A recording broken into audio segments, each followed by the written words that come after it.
तो हम लोग यहाँ पे देखेंगे एटॉमिक मास। एटॉमिक मास को हम लोग ये समझ सकते हैं, पहले समझ लीजिए फिर हम लोग डेफिनेशन पे जाएंगे, ठीक है।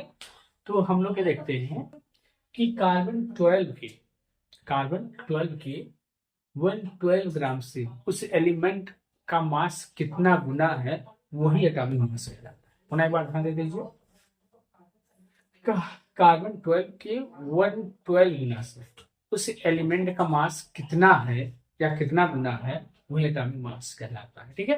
तो इसको हम लोग यहाँ डिफाइन कर लेते हैं। The number of times a given element is higher than 1/12 mass of one carbon. मतलब एक कार्बन 12 के, ध्यान देना, कार्बन 12 के 1/12 मास से किसी एलिमेंट का मास कितना गुना है, वही क्या कहलाता है, आपका एटॉमिक मास। अब देखिए मॉलिक्यूलर मास करते हैं, मॉलिक्यूलर मास करते हैं, देखो मॉलिक्यूलर मास तो क्या होगा, सम ऑफ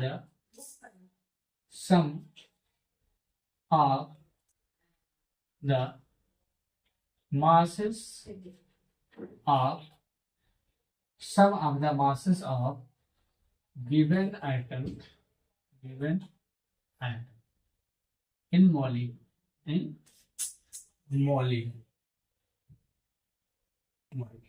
समझ लीजिए CH4 है, तो इसका मॉलिक्यूलर मास क्या हो जाएगा, देखो कार्बन का 12, हाइड्रोजन कितना है 4 है, और इसका कितना होता है 1, तो क्या हो जाएगा 12 + 4 = 60, ठीक है। अब देखिए मास को हम लोग ग्राम में भी रिप्रेजेंट करते हैं और AMU में क्या करते हैं, AMU में atomic mass unit, atomic mass unit है, ठीक है। तो चाहे हम ग्राम में रिप्रेजेंट करें, थोड़ा सा इसमें डिफरेंस होता है। So let us see what is mole. देखो mole is amount of substance. What is mole? Is amount of substance that contains 6.023 into 10 to the power 23 ions, atoms or molecule। अब देखिए यहाँ पे और कुछ चीजें नोट देख लेते हैं, जैसे वन मोल N2 इक्वल, ध्यान देंगे 28 ग्राम, ठीक है, equal 6.023 into 10 to the power 23 क्या होगा, मॉलिक्यूल्स।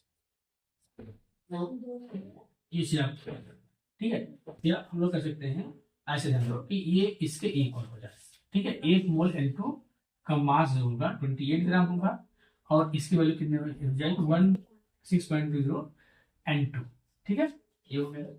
फिर हमने क्या कह दिया, देखो एटम कह दिया 1 मोल हाइड्रोजन मतलब 1 ग्राम, और इसमें हाइड्रोजन के कितने एटम्स होंगे 6.0223 हाइड्रोजन, ठीक है। 1 मोल CO2 का मतलब क्या हो जाएगा 44 ग्राम equal 6.3 into 10 to the power 23 CO2 molecules. मतलब क्या हो गया, ये थोड़ा सा मतलब किसी भी एटम, एक एटम का जो मास होता है, एक मॉलिक्यूल, आप एक मोल NO2 को मतलब होगा, इसका मास किससे 28 ग्राम होगा, और इसमें इसके कितने पार्टिकल्स होंगे 6.0 10 to the power 23 N2 molecules, ठीक है। अब देखिए यहाँ पर N2 ऐसे 1 मोल का मास इसके इक्वल होगा और इसके होगा ऐसे यहाँ पे, ठीक है। अब देखिए यहाँ पे कुछ फार्मूलाज हैं हम लोग मोल से रिलेटेड, पहले देखेंगे कैसे मोल्स कैलकुलेट करते हैं, फिर फार्मूलाज कैसे यूज करते हैं। अब देखिए ये फार्मूलाज है मोल कन्वर्ट करने के लिए, मोल को कैलकुलेट करने के लिए डिफरेंट फार्मूला है जो इसको हम लोग यूज करते हैं, ठीक है। जैसे mole given mass upon molar mass, किसी चीज का मास अगर दिया गया तो मोलर मास कैलकुलेट कर लेते हैं। जैसे मान लीजिए 40 ग्राम NaOH दिया है, NaOH कितना ग्राम है 40 ग्राम है, तो सब मोलर मास भी क्या होता है, तो क्या हो जाएगा 1 मोल मास, मोल इनटू मॉलिक्यूलर मास, ध्यान नहीं मोल इनटू, अगर किसी चीज का मास कैलकुलेट करना है, मान लीजिए हमको मोल मालूम है, उस मोल को उसके मोलर मास कर लो यहाँ, मोलर मास मल्टीप्लाई कर दो, ठीक है, ये हो जाएगा। फिर नंबर ऑफ मोल्स, अगर आइटम के टर्म में दिया, अगर आइटम के टर्म में दिया है और पूछ रहा कि इसे इसमें इतने आइटम्स हैं तो नंबर ऑफ मोल्स ज्ञात करो। तो नंबर ऑफ मोल्स का करेंगे ये वेक्टर और ये बढ़ जाता है 6.22 × 10⁻², ठीक है, ये चीज है, ध्यान रखना है। नंबर ऑफ मोल्स अगर मॉलिक्यूल्स के रूप में दिया गया, number of molecules upon total number of molecule जो एवोगैड्रो नंबर के इक्वल होता है, तो 6.022 × 10⁻22 हो जाएगा। फिर देखो यहाँ पे number of moles at STP standard temperature pressure, तो इसके लिए हम लोग क्या करेंगे, volume at STP divide by, देखो अगर ये एमएल में दिया गया है, एमएल करना है, एमएल में है अपॉन 22,400 ml, अगर ये लीटर में दिया गया है 22 point volume at STP divide bye 22.4, ठीक है। तो ये चीज हमें यहाँ पे ध्यान रखना है, ये सारे हमारे फार्मूलाज हैं। तो बेटा हम लोग यहाँ कुछ बेसिक चीजें हैं, इसको देख लेते हैं। मोलरिटी, ध्यान देंगे, मोलरिटी इसे कैपिटल एम से डिनोट करते हैं, कैसे डिनोट करते हैं मोलरिटी को। और ये टॉपिक बड़ा इंपॉर्टेंट होने वाला है, आपको न्यूमेरिकल से रिलेटेड बहुत सारी चीजें यहाँ से क्लियर हो जाएंगी, ठीक है। तो हम लोग क्या देख रहे हैं, मोलरिटी। अब देखो यहाँ पे मोलरिटी का देखते हैं, हम लोग ध्यान देंगे, देखो इसे यहाँ हम लोग क्या लिख सकते हैं, कैपिटल एम से number of moles of solute upon volume of solution in litre, इसको हम लोग कह सकते हैं ऐसे, ठीक है। अगर इसको हम क्या करते हैं, देखो हम ध्यान देंगे, यहाँ पर ये हो गया number of moles of solute upon volume of solution in litre, ये हो गया। अगर इसको हम लोग क्या करते हैं, मोल्स वॉल्यूम इसमें हो जाए मिलीलीटर में हो जाए, तो इसको अगर हम लोग इसको एन से डिनोट कर देते हैं तो इसको क्या करते हैं, वॉल्यूम, ध्यान देंगे अगर एमएल में हो वॉल्यूम इन एमएल, ठीक है, इनटू 1000, ठीक है, ये फार्मूला हो जाएगा। और इसका फार्मूला क्या होता है, अभी आपको पढ़ाया है, मोल्स का निकालते हैं गिवन मास अपॉन मोलर मास, क्या करते हैं बेटा, गिवन मास अपॉन मोलर मास, इसको हम लोग यूज कर लेते हैं, ठीक है। अब देखिए यहाँ पे ये हो गया, ये ध्यान देंगे यहाँ पे ये टेम्परेचर पे डिपेंडेंट होता है, किस पे, टेम्परेचर पे ये डिपेंडेंट होता है। अर्थात अगर हम लोग यहाँ टेम्परेचर बढ़ाएंगे, ध्यान देंगे टेम्परेचर बढ़ाएंगे क्या हो जाएगा, मोलरिटी हमारा क्या होगी, घटेगी। टेम्परेचर बढ़ाने भी क्या होगी, मोलरिटी घटेगी, ठीक है, क्योंकि वॉल्यूम बढ़ेगा तो मोलरिटी घटेगी, ठीक है, इस चीज आपको ध्यान रखना है, ठीक है। अब देखिए यहाँ पे नेक्स्ट देखते हैं हम लोग मोलरिटी। मोलरिटी में इसको हम लोग देख लेते हैं, देखो मोलरिटी क्या होती है बेटा, ध्यान दें, देखो मोलरिटी इसमें हम लोग करेंगे, पहले बस उसको समझ लेते हैं। देखो मोलरिटी क्या होता है, मोलरिटी को स्मॉल एम से डिनोट करते हैं, किससे, स्मॉल एम से, और इसको क्या करते हैं, number of moles of solute upon weight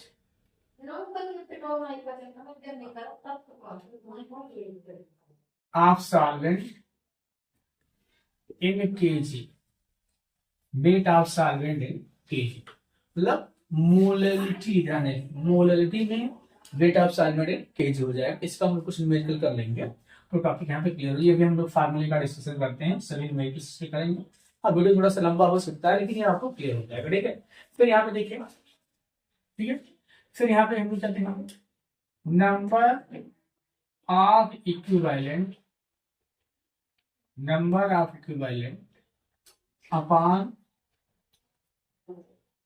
volume of solution, volume of solution in litre, ठीक है, तो इसका ही फार्मूला हो जाएगा, ठीक, volume of solution in litre. इससे हम लोग अभी, हाँ ये टेम्परेचर इंडिपेंडेंट, टेम्परेचर इंडिपेंडेंट क्या है, टेम्परेचर इंडिपेंडेंट, इस पे टेम्परेचर का कोई फर्क नहीं पड़ने वाला, ठीक है, किसी आप ध्यान रखना, टेम्परेचर इंडिपेंडेंट होता है।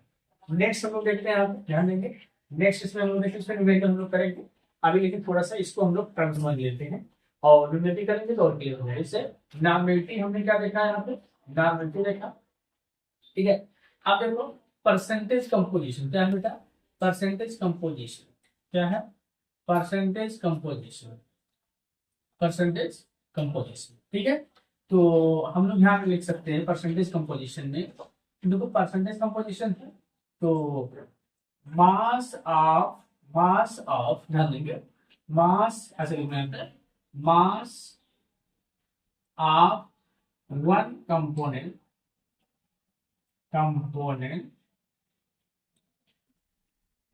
इन ग्राम अपॉन, ध्यान देंगे, total mass of solution, total mass of solution, solution in, ध्यान देंगे, इन ग्राम इनटू 100। बात समझ आ रहा है बेटा। तो इस फार्मूले को आपको याद रखना है क्योंकि ये फार्मूले बहुत हेल्पफुल होने वाले हैं कि परसेंटेज कंपोजिशन को हम लोग कैलकुलेट करने वाले। कैसे, मास ऑफ वन कंपोनेंट या मास ऑफ सॉल्यूट कर सकते हैं, ऐसे भी लिखा जा सकता है, mass of solute, mass of solute in gram upon mass of solute plus mass of solvent into 100। ये चीज हम लोग यहाँ कर सकते हैं, ठीक है। अब देखिए यहाँ पर ये हो गया। इसके बाद हम लोग यहाँ पे देखते हैं परसेंटेज कंपोजिशन हो गया, ठीक। अब इसके बाद हम लोग यहाँ देख लेते हैं कि अभी हम लोगों ने क्या देखा था कि मोलरिटी और मोलरिटी क्या पढ़ा है, मोलरिटी। तो मोलरिटी को एम से इसका यूनिट था तो मोल पर लीटर, मोलरिटी, मोलरिटी मोल पर किलोग्राम, ठीक है। दूसरा है ना, ध्यान देंगे हम लोग देखते हैं volume by volume, volume by volume percent, ठीक है, वॉल्यूम बाय वॉल्यूम परसेंट, ठीक है। तो volume of solute upon volume of solution, volume of solution. अब सॉल्यूशन में आपका जानते हैं सॉल्वेंट प्लस सॉल्यूट होता है इंटू 100, ठीक है, ये हो जाएगा। फिर इसको हम देख लेते हैं वेट बाई वॉल्यूम।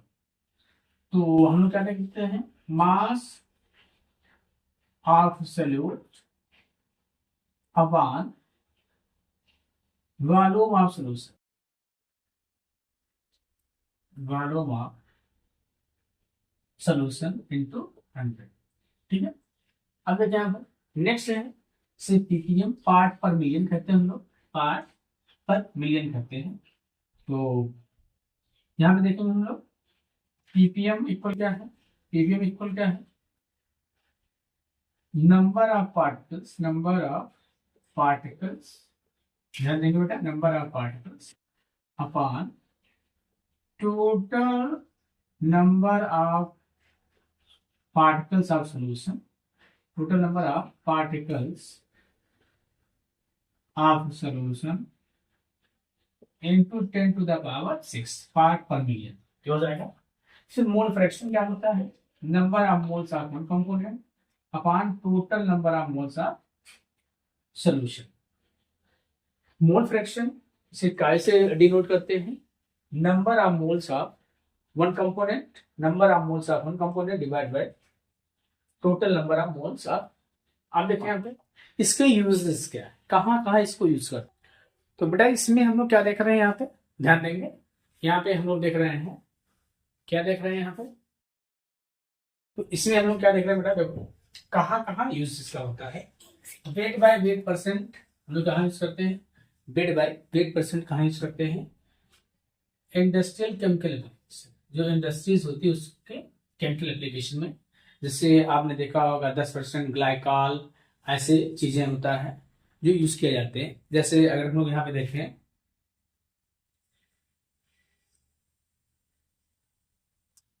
ठीक है, तो ये तरीके से ध्यान रखना है। ठीक है, अब दूसरा क्या है, देखो यहाँ पे वेट बाई वॉल्यूम परसेंटेज क्या है, वेट बाई वॉल्यूम परसेंटेज। इसको मेडिसिन और फार्मेसी में यूज करते हैं, मेडिसिन और फार्मेसी में। पीपीएम कहाँ यूज करते हैं, इसको पोल्यूशन लेवल को मेजर करने में, चाहे वाटर पोल्यूशन हो चाहे एयर पोल्यूशन हो, उस आगे को मेजर करने में हम लोग पीपीएम का यूज वहां पे करते हैं। ठीक है, तो ये हो गया आपका। अब इसमें हम लोग क्या देख रहे हैं, ध्यान देंगे, empirical form. A formula represents simplest ratio of atoms in a compound। जैसे मान लीजिए हम कोई कंपाउंड है जिसमें हाइड्रोजन का रेशियो 1 है, और ऐसे कोई ले लीजिए, कार्बन का रेशियो क्या है, तो ये हाइपोथेटिकल है। ठीक है, ये और सीएल भी क्या है, सीएल भी क्या है, यहाँ आप ऐसे बोलो, ये हो गया, और सीएल हो जा रहा है यहाँ पे, सीएल का रेशियो क्या, सिंपलेस्ट फॉर्म क्या है बेटा, 2। तो इसका एम्पिरिकल फार्मूला ध्यान देंगे, इसका एम्पिरिकल फार्मूला क्या होगा, ध्यान देंगे। जैसे क्या होगा, देखो सी लिखो प्रॉपर तरीके, सी ये 1 हो गया, H2Cl, ये एम्पिरिकल फार्मूला। ठीक है, अब अगर एम्पिरिकल फार्मूला आ गया है तो हमें मॉलिक्यूलर फार्मूला भी कैलकुलेट करना है। क्या होता है, मॉलिक्यूलर फार्मूला भी कैलकुलेट करना होता है। Molecular formula empirical formula, empirical formula into n. अब देखो यहाँ पे एन क्या होता है, एन कैसे हम लोग कैलकुलेट करते हैं, n equal given molecular mass upon empirical formula mass. Suppose करिए जैसे ये दिया गया है, अब इसका हमको मॉलिक्यूलर फार्मूला लिखना है। जैसे हम लोग इसको कैलकुलेट कर लेते हैं, एक हाइपोथेटिकल में बता रहा हूँ, ये 12 हो गया, और ये 2 हो गया, और ये 70 हो जाएगा, 71 हो जाएगा। ठीक है, तो ये आपका हो जाएगा 85, हाँ 85 हो गया। अब देखो ये एम्पिरिकल मास है, एम्पिरिकल मास हो गया, एम्पिरिकल मास में ध्यान देंगे, एम्पिरिकल मास हो गया। अब मान लीजिए इसका मॉलिक्यूलर मास दिया है जो है 170, क्या है मॉलिक्यूलर मास क्या दिया है, N70। तो इसका हम लोग n की वैल्यू निकाल सकते हैं, दोपहर n की वैल्यू निकालने का गिवन मॉलिक्यूलर मास कितना है, गिवन मॉलिक्यूलर मास हमने क्या कहा 170 है। एम्पिरिकल फार्मूला मास कितना है 85, इसको डिवाइड कर दिए, क्या हो गया 2, निकलो आ गया 2। अब हम मॉलिक्यूलर फार्मूला इसके हेल्प से लिख सकते हैं, लिख सकते हैं। देखो मॉलिक्यूलर फार्मूला हमने क्या कहा, molecular formula into empirical formula, तो इसका एम्पिरिकल फार्मूला क्या है, ये हो गया। तो empirical molecular formula, molecular formula MF में कर दिया। एम्पिरिकल फार्मूला क्या है, देखो CH2Cl2 इंटू 2 क्या हो जाएगा C2H4Cl4। देखो इसका मॉलिक्यूलर फार्मूला, तो इस फार्मूले को हम लोग यूज करेंगे, बहुत सारे कंपाउंड्स हैं वहां पे हम लोग अभी यूज करेंगे। तो यहाँ पे हम लोगों ने केवल थियरी पार्ट ही डिस्कस किया है, कुछ पार्ट्स इसके और रह जा रहे हैं, तो उसको भी हम लोग इसी